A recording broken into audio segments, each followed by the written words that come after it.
दोस्तों नमस्कार। जब भी हम किसी पशुपालक भाई के घर गाय भैंस बकरी देखने जाते हैं तो पशु तो हमें बोल के कुछ कहता है नहीं। हमें सारी की सारी बातें पशुपालक भाई से ही जाननी होती है और पशुपालक भाई से जानेंगे उसी प्रक्रिया को हम बोलते हैं हिस्ट्री लेना।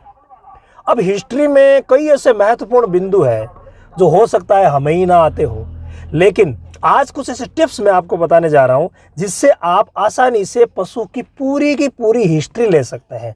और ये हिस्ट्री लेना सभी वेटनरी जो प्रैक्टिशनर है उनके लिए बहुत ज़्यादा ज़रूरी है। कई बार हम हिस्ट्री नहीं लेते हैं तो कई ऐसा बिंदु जो है वो इलाज से संबंधित छूट जाता है। तो आइए आज की इस वीडियो में हम आपको जानकारी देते हैं कि हमें क्या हिस्ट्री लेनी चाहिए। चलिए शुरू करते हैं। जब भी हम कोई पशु देखने जाते हैं तो सबसे पहले तो पशुपालक भाई से ये पूछेंगे कि ये कब से बीमार है, यानी कितना समय इसको हो गया है। इसके अलावा सेकंड ये पूछेंगे कि आपको इसके क्या क्या तकलीफ लग रही है। जाते ही बीमारी का नाम उनसे नहीं पूछेंगे क्या बीमारी हुई है, ये पूछेंगे कि आपको इसके क्या क्या तकलीफ दिखी है, आपने क्या क्या देखा है, जिसमें वो पूरी डिटेल हमें दे देंगे। जैसे कि मान लीजिए कि इससे सांस में तकलीफ़ हुई है तो वो बता देंगे, कंपन कर रही थी तो बता देंगे, पेट दर्द हुआ है, लार गिर रही है मुंह से, या आफर आया है, दस्त हुई है, या कुछ भी जो सिम्टम उनको नज़र आए हैं वो हमें सर्वप्रथम पूछने हैं। ये बात बहुत ज़्यादा ज़रूरी है। इसके अलावा वो जब हमें सारी बातें बता देंगे तब हम पूछेंगे कि ये पहले भी कभी बीमार हुई थी क्या, यानी ऐसे लक्षण इसको पहले भी कभी आए थे क्या, या कोई दूसरी ऐसी कोई दवा उन्होंने दी है क्या। मतलब हो सकता है उन्होंने डिवॉर्मिंग करवाई हो सकता है उन्होंने कैल्शियम, लिवर टॉनिक या किसी भी प्रकार की बुखार की या कोई गोली अगर उन्होंने दी है तो इसके बारे में हम पूरी डिटेल ले लेंगे। यानी क्या आपने कोई दवा दी है, चाहे वो खुद से दी है तो भी पूछेंगे, किसी कंपाउंडर डॉक्टर भाई को बुला करके उन्होंने दवाइयाँ दिलवाई है तो भी पूछेंगे। अगर मान लीजिए कि इंजेक्शन का उनको पता होता है तो ठीक है, अदरवाइज़ जिन्होंने देखा है उनसे हम कॉल के माध्यम से संपर्क करके भी पूछ सकते हैं कि क्या क्या दवा इसको दे दी गई है। ये भी बात बहुत ज़्यादा ज़रूरी है। इसके अलावा कि एक बात ये भी पूछ लेंगे कि क्या ये पशु आपके बीमार हुआ है, एक ही बीमार है या अन्य जो पास में पशु है उनके भी थोड़ी थोड़ी तकलीफ़ें हैं, या आसपास में गुआड़ी में पड़ोस में या अन्य डेयरी फार्म जो नज़दीक में है उनके किसी पशु के साथ ऐसी तकलीफ़ की हिस्ट्री आपके पास हो तो भी हम आराम से पूछ लेंगे। इसके अलावा आगे का जो स्टेप आता है वो आता है कि इसको बच्चा दिए हुए कितने दिन हो गए हैं। मान लीजिए कि दूध दे रही है जानवर या बड़ा जानवर है तो उसे हम पूछ लेंगे कि बच्चा दिए हुए कितने दिन हो गए। ऐसा नहीं होगा कहीं मेल को देख रहे हैं या छोटा जानवर है उसको देख रहे हैं और हम पूछें बच्चा दिए हुए कितने दिन हो गए। यानी हमें पहले जो एग्जामिन वाला तरीका मैंने पिछले वीडियो में बताया था ना, आप चारों तरफ से उसको देख लें, वो हिस्ट्री आप पहले ले लें और साथ साथ में जैसे देखिए हमारे उदय भाई देख रहे हैं और हम साथ साथ में पूछते जा रहे हैं। यानी ये दोनों प्रक्रियाएं जो है वो साथ साथ में चलती रहती है। हम अपना डायग्नोस का तरीका भी इस्तेमाल करते रहते हैं और उनसे कंटिन्यूसली पूछते भी रहते हैं क्या हुआ है, क्या स्थिति है, सारी बातें। तो बच्चे का देना भी आपको पूछना है। इसके बाद आपको ये पूछना है कि जब मान लीजिए वो बताते हैं कि बच्चा दिए हुए 3 महीने हो गए हैं तो 3 या 4 महीने बताते हैं तो हमें हीट का भी पूछना है, क्या वापस हीट में आ गई है क्या। अगर हीट में आ गई है तो क्या आपने क्रॉस करवाया है या एआई करवाई है, ये बातें भी हम उनको पूछ लेंगे। इसके अलावा दूध की स्थिति, देखिए दूध की स्थिति पूछना बहुत ज़्यादा ज़रूरी है।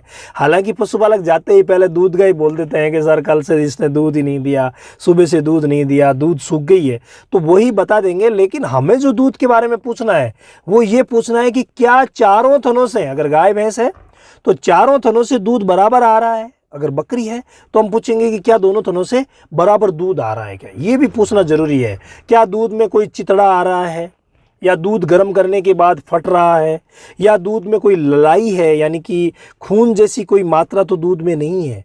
ये बात भी दूध से संबंधित पूछना बहुत ज़्यादा ज़रूरी है। इसके बाद हम पूछेंगे उनको कि पिछले 3, 4 या 5 दिन में आपने इसको क्या खिलाया, क्या आप वही चीज़ें खिला रहे हैं जो पहले से खिलाते आए हैं, या पिछले 5 दिन में कोई बदलाव किया है। क्योंकि हमें पता है कि अधिकतर बीमारियां जो है वो चारे पानी में बदलाव करने से होती है। जो भी दाना मिश्रण वो दे रहे हैं, जो भी चारा, सूखा चारा, हरा चारा वो दे रहे हैं, उनमें अगर उन्होंने बदलाव किया है तो बदलाव की वजह से अक्सर समस्याएं हो जाती है। तो इसके बारे में हमें पूछना बहुत ज़्यादा ज़रूरी है। इसके अलावा मात्रा के बारे में भी पूछना है।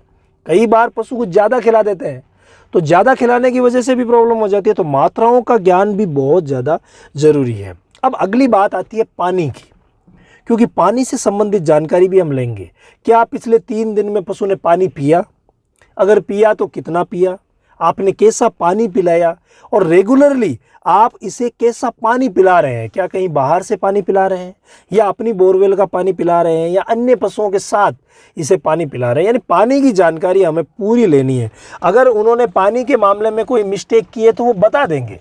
पशुपालक एकदम से सीधे होते हैं और उन्हें अपनी भैंस को जल्द से जल्द ठीक करना होता है, तो वो आपको पूरी जानकारी देंगे। ऐसा नहीं है, कई भाई मुझे शिकायत करते हैं कि पशुपालक पूरी जानकारी देते नहीं। अगर आप प्रेम से एक अच्छा रिश्ता उनसे बना करके और पूछेंगे तो आराम से वो बताएंगे, कोई दिक्कत नहीं है, क्योंकि उन्हें तो अपना पशु तैयार करना है। तो हिस्ट्री देने में कोई तकलीफ उन्हें नहीं होगी। तो पानी के बारे में कंप्लीट जानकारी ले लेंगे कि हो सकता है कोई गंदा पानी पिला दिया हो, तो ये भी कंडीशन हो सकती है। इसके अलावा जो चारा खाने वाली बात थी, उससे मुझे याद आया कि चारे में कई बार क्या होता है कि कोई पेस्टिसाइड्स का छिड़काव कर देते हैं खेतों में, और वो चारा मान लीजिए ला करके इन्होंने खिला दिया है। कहीं पे भी जहाँ पे छिड़काव किया हुआ था वहाँ पे इन्होंने खोल दी है, तो उसकी भी हमें हिस्ट्री लेना बहुत ज़्यादा ज़रूरी है, क्योंकि उससे भी हमें काफ़ी बातें ऐसी पता चल जाएगी कि हमें अपने ट्रीटमेंट को किस तरफ मोड़ना है। इसके अलावा जुगाली, ये भी एक बहुत ही महत्वपूर्ण और बड़ा विषय है। अगर जुगाली कर रहा है पशु और खाना पीना नहीं कर रहा है, इसका मतलब डाइजेस्टिव सिस्टम में कोई प्रॉब्लम हुई है। अगर जुगाली नहीं कर रहा है, और जुगाली किस प्रकार से बंद किया, अगर जुगाली नहीं कर रहा है तो बंद कैसे किए? एक तो एकदम से बंद हो गया या धीरे धीरे बंद हो गया, ये बात भी पूछना बहुत ज़्यादा ज़रूरी है, क्योंकि इससे भी हम कई बीमारियों की तरफ अपने दिमाग को ले जा सकते हैं। इसके बाद बात आती है गोबर या पेशाब की। अगर पशु हमारे सामने गोबर कर देता है, जैसे हम रुमिनल मूवमेंट ले रहे हैं, उस समय मान लीजिए उसने गोबर कर दिया, तो हमारे सामने गोबर कर दिया है। अगर हमारे सामने गोबर कर दिया है तो हम गोबर को देख लेंगे। हमारे सामने अगर पेशाब किया है तो हम पेशाब को भी देख लेंगे। लेकिन दोनों बातें अगर हमारे सामने नहीं हुई है तो हमें पशुपालक से पूरी डिटेल लेनी होगी। ये डिटेलिंग बहुत ज़्यादा ज़रूरी है। इसके अलावा कौन कौन से बिंदु मेरे से छूटे हैं वो आप मुझे कमेंट करके ज़रूर बताइएगा, और खुद हम एग्जामिन कैसे करेंगे, ये बातें मैंने जो पिछले वीडियो में बताई थी, उस वीडियो में आप देख करके और पूरा देख लें। जो भी बात छूटती है, हमारा एक पूरा परिवार बन चुका है, जो कि लगभग अब 30,000 लोगों का होने वाला है। तो हमारे पूरे परिवार के हम सदस्य हैं, हम मिल के पूरा काम करेंगे। तो जो भी गलती रहती है आप हमें कमेंट करके जरूर बताएं। हो सकता है कई ऐसे भाई जो मेरे से अनुभवी है वो भी मेरा वीडियो देख रहे हैं, तो कमेंट बॉक्स में जरूर बताएं। आपके कमेंटों को मद्देनजर रखते हुए हम आगे के वीडियोज आपके लिए